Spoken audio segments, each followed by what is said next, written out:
Islamabad high court के chief justice अतरमुल्लाह चयो आहे त जेकॾहिं मामलो आइन या मज़लूम तबके जो आहे त अदालतूं 3 वॻे खोली सघजनि थियूं। Chief justice Islamabad high court जी सरबराही में अरशद शरीफ खे हिरासत करण खिलाफ़ दरख़्वास्त ॿुधणी थी, जंहिंमें अरशद शरीफ तरफ़ां वकील फैसल चौधरी पेश थियो। ॿुधणी दौरान जस्टिस अतरमुल्लाह चयो त अदालत हिते सभिनी लाइ आहे। अदालत रात जो छो खुलियल हुई? ही आवाम जो अदालतनि ते एतमाद वधाइण जी कोशिश आहे। संदसि चवणु हो त जेकॾहिं मामलो आवाम जे मुफ़ाद में आहे त अदालत रात जे वक़्त बि खोली सघिजे थी।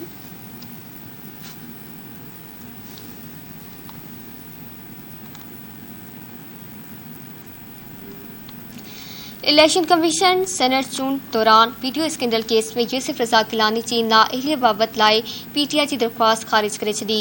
इलेक्शन कमीशन चयो आहे त यूसुफ रज़ा गिलानी ख़िलाफ़ सिधी रीत के बि शाहिदूं न मिलियूं, हू सेनेटर रहंदो। चीफ इलेक्शन कमिश्नर चयो आहे त केस जे बारे में हक़ीक़तूं सही नमूने पेश न कयूं वयूं।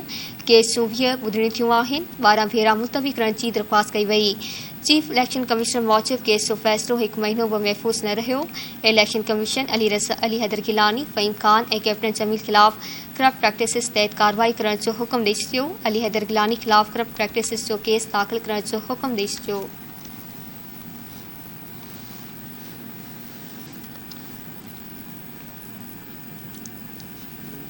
वज़ीर आज़म शहबाज शरीफ हुज़ूर सल्लल्लाहु अलैहि वसल्लम जे रोज़े पाक ते हाज़िरी भरी। शहबाज शरीफ वफ़द समेत हुज़ूर सल्लल्लाहु अलैहि वसल्लम जे रोज़े पाक ते हाज़िरी भरी नफ़िल अदा कया। मदीने शरीफ जे एयरपोर्ट पहुचण ते गवर्नर पारां इस्तक़बाल कयो पियो। वज़ीर आज़म ऐं मदीने शरीफ जे गवर्नर में मुलाक़ात थी। शहबाज शरीफ जी अॼु सऊदी वली अहद मोहम्मद बिन सलमान सां मुलाक़ात बि थींदी। अवां खे ॿुधायूं पिया वज़ीर आज़म शहबाज शरीफ हुज़ूर सल्लल्लाहु अलैहि वसल्लम जे रोज़े पाक ते हाज़िरी भरी। शहबाज शरीफ वफ़द समेत हुज़ूर सल्लल्लाहु अलैहि वसल्लम जे रोज़े पाक ते हाज़िरी भरी नफ़िल अदा कया। मदीने शरीफ जे एयरपोर्ट पहुचण ते गवर्नर पारां इस्तक़बाल कयो पियो। वज़ीर आज़म ऐं मदीने शरीफ जे गवर्नर में मुलाक़ात थी। शहबाज शरीफ जी अॼु सऊदी वली अहद मोहम्मद बिन सलमान सां मुलाक़ात बि थींदी।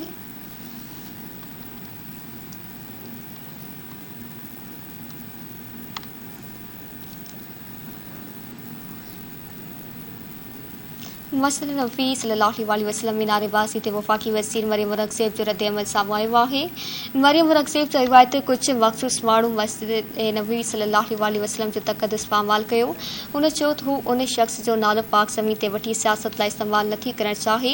रियासत मदीना जा दावेदार पधिरा थी विया आहिनि। वफ़ाक़ी वज़ीर मरियम रग़ज़ेब चयो त अॻूणी हुकूमतुनि यां लाॻापा ख़राब कया, जेकी बहितर करणा आहिनि।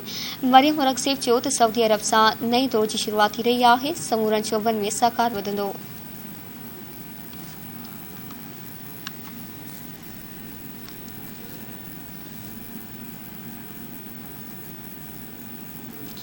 तवनाई वारी वफ़ाक़ी वज़ीर खुर्रम दस्तगीर चयो आहे त नफ़रत जी दीवार खे पाकिस्तान ताईं महदूद रखणु बहितर हूंदो। मई महीने खां सॼे मुल्क में लोड शेडिंग में घटिताई कई वेंदी। इस्लामाबाद में प्रेस कॉन्फ्रेंस कंदे खुर्रम दस्तगीर चयो त मदीने में पेश आयल वाक़े ते सभिनी पंहिंजी दिलि जो इज़हार कयो आहे। अॻूणे घरे वज़ीर चयो त जेकॾहिं ही माण्हू हरम पाक में वेंदा त पोइ उन्हनि जा छा थींदो? नफ़रत जी इहा दीवार पाकिस्तान महदूद रही त बहितर थींदो। तंहिं हूंदे बि सऊदी इख़्तियारनि एक्शन वरितो ऐं हाणे ईअं न थींदो। हुन चयो त पहिरीं मई खां LNG ऐं 2 मई खां फ्रेंच ऑयल ऐं गैस मिलण खां पोइ ईंदड़ 10 ॾींहनि में लोड शेडिंग में घटिताई कई वेंदी। संदसि चवणु हो त हिन वक़्तु सॼे मुल्क में बिजली जो बहिरान आहे। पोर्ट कासिम प्लांट सुभाणे खां कमु शुरू कंदो। वफ़ाक़ी वज़ीर चयो त डेटा जी फ़राहमी लाइ हिदायतूं जारी कयूं आहिनि ऐं वज़ीर आज़म ब्रीफिंग खां पोइ मुल्क में 3000 मेगावॉट जी इज़ाफ़ी तलब साम्हूं आई आहे ऐं हाणे 23,000 मेगावॉट बिजली पैदा करणु चाहिनि था।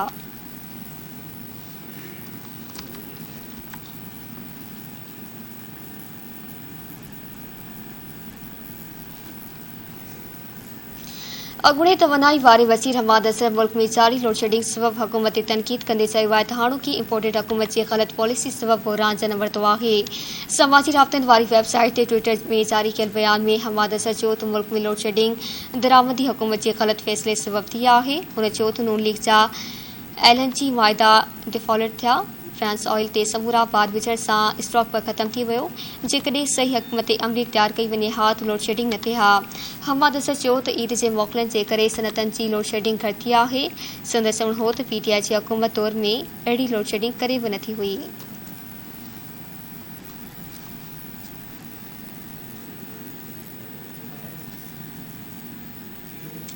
तुर्की जो सदर तैयब अर्दगान 2017 खां पोइ पहिरियों भेरो सऊदी पहुची वियो। सलमान बिन अब्दुल अज़ीज़ अल सऊद सां मुलाक़ात करे मुख़्तलिफ़ मामलनि ते ॻाल्हियूं कंदो। तुर्क सदर रजब तैयब अर्दगान सऊदी अमलदारनि सां मुलाक़ातूं कंदो, जंहिं में ॿतरफ़ा लाॻापनि जी बहाली ते ख़्यालनि जी ॾेवट कई वेंदी। मुलाक़ात में ॿतरफ़ा लाॻापनि खां सवाइ अहम इलाक़ाई ऐं आलमी मामलनि ते ख़्यालनि जी ॾेवट कई वेंदी। तुर्क सदर रजब तैयब अर्दगान सऊदी अरब रवानो थियण खां अॻु प्रेस कॉन्फ्रेंस कंदे ॿुधायो त संदसि तौरु ॿिन्ही मुल्कनि जे विच में ताउन जे नएं दौर जी शुरूआत करणु आहे।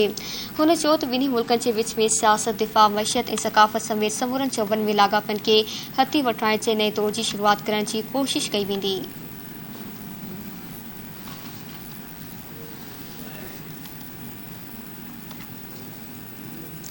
कराची यूनिवर्सिटी में उस्तादनि जी वेन ते आपघाती हमले खां पोइ सॼे सूबे में यूनिवर्सिटी में सिक्योरिटी में वाधि कई आहे। इंतिज़ामिया कराची यूनिवर्सिटी जे दाख़िली दरवाज़े ते वॉक थ्रू गेट्स लॻाइण जो फ़ैसिलो करे छॾियो आहे। शागिर्दनि स्टाफ लाइ रुॻो ॿ रस्ता मख़सूस हूंदा। दाख़िली दरवाज़नि ते पुलिस ऐं रेंजर्स मुक़ररु करण जो फ़ैसिलो कयो वियो आहे। ज़रियनि मूजिबि कराची यूनिवर्सिटी जे अहम हंधनि ते चौकियूं बिठाई वेंदियूं। चइनी शहरनि समेत गैर मुल्कियुनि जी सिक्योरिटी में इज़ाफ़ो कयो वियो। चीनी शहरनि खे सिक्योरिटी खां सवाइ चुरपुर खां रोकियो वियो आहे।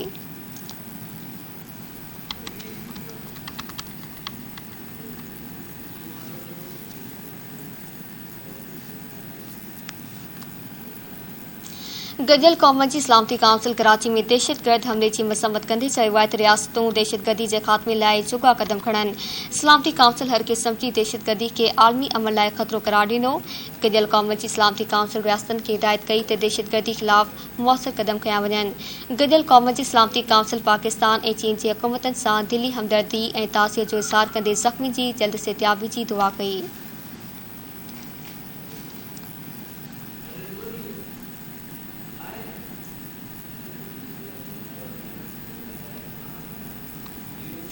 पाकिस्तान पीपल्स पार्टी बलूचिस्तान में मकानी चूंडनि लाइ हिकमत अमली खे क़तई शक्ल ॾेई छॾी आहे। पीपल्स पार्टी औरत विंग जी सदर MPF रियाल टालपुर जी सदारत ते थियल इजलास में पीपल्स पार्टी बलूचिस्तान जे अखबार मीर चंगेज़ खान जमाली, साबिर अली बलोच, नवाब सनाउल्लाह ज़हरी, अली मदद चतक, नवाब खान शाहवाणी ऐं बास मोहम्मद एबिन शिरकत कई। हाइब्रिड इजलास में सरदार सरबुलंद खान, जुगसई, सनाउल्लाह चतक, हसन अली जमाली, ग़ज़ाला कोलो ऐं वरी वसीज इस्लाहकार मीर एजाज अखराणी पिणु शिरकत कई। इजलास दौरान बलूचिस्तान में थींदड़ मकानी चूंडनि जे हवाले सां समूरनि मामलनि जो जाइज़ो वठण सां गॾु उम्मीदवारनि जे नालनि खां वेंदे संदनि कामयाबी खे यकीनी बणाइण लाइ हिकमत अमली जोड़ी वई।